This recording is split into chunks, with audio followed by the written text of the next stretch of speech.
Bonjour, je m'appelle Marie Sorman Borrego et avec mes camarades Borja Sanush Pastor et Sandra Elvira Moros, nous allons vous expliquer l'unité didactique que nous avons mise en place, qui s'intitule À la mode et qui comporte 9 séances. Pour ma part, je vais vous expliquer les compétences générales que nous avons vues en cours, ainsi que les contenus que nous avons travaillés pendant cette unité didactique. Les compétences sont en fait les capacités que les élèves auront à la fin de l'unité didactique. Pendant celle-ci, nous en avons travaillé quelques-unes, d'autres seront travaillées tout au long de l'année scolaire pendant la réalisation d'autres unités didactiques. La première compétence que nous avons travaillée en cours est la compétence en communication linguistique. Cette compétence est travaillée pendant 6 séances de 9 que nous avons réalisées. Donc il s'agit d'une compétence très importante. Ici, les apprenants ont une habilité pour utiliser la langue, pour exprimer leurs sentiments et pour interagir avec d'autres personnes de façon orale ou écrite.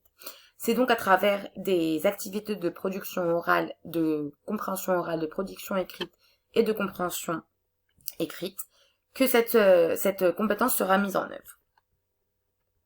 La deuxième compétence est la compétence mathématique et les compétences en sciences et technologies. Les compétences mathématiques sont en fait la capacité d'appliquer le raisonnement mathématique et les outils pour décrire et interpréter les divers phénomènes de la vie quotidienne.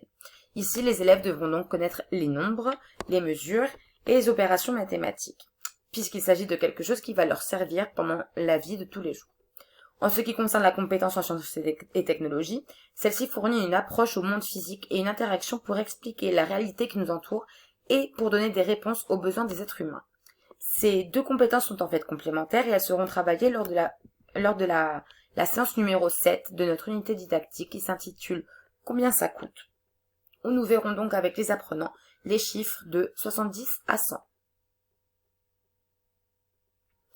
La compétence numérique est une compétence qui travaille avant tout l'usage des TIS pour échanger des informations. Ce sont tant les apprenants que les élèves qui travailleront avec celle-ci.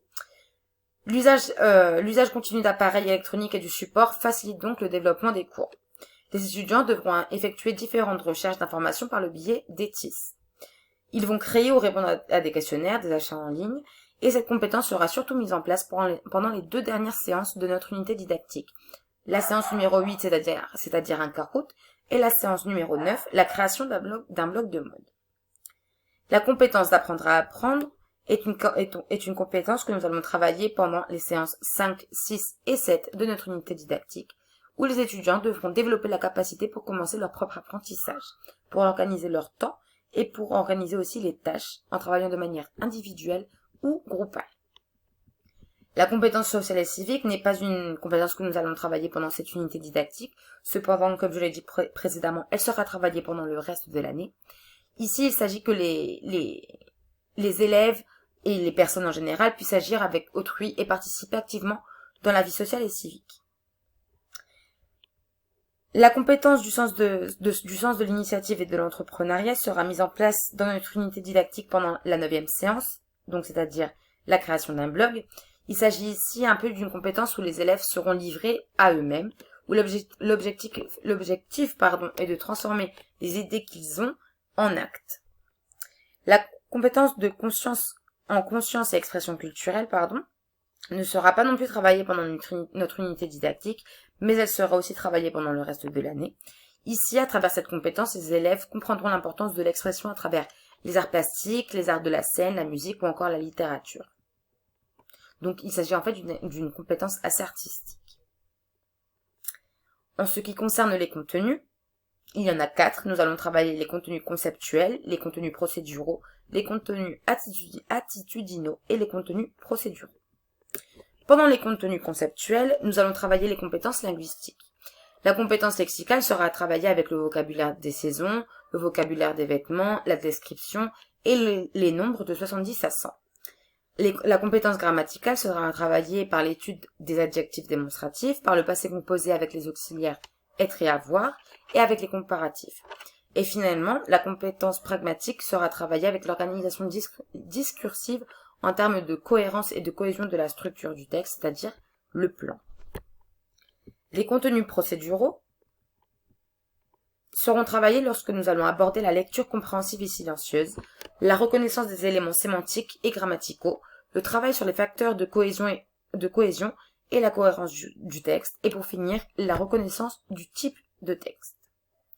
Les contenus attitudinaux sont ceux où les élèves devront être capables de travailler en équipe, de communiquer, d'être responsables, d'être attentifs, d'être curieux, de montrer une motivation pour favoriser leur développement.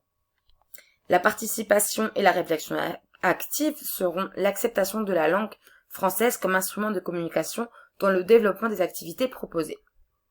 Ainsi, nous allons essayer de promouvoir la créativité dans la production écrite. En ce qui concerne les contenus transversaux, ils font référence aux thèmes qui seront traités de façon indirecte et qui sont communs à tous les domaines.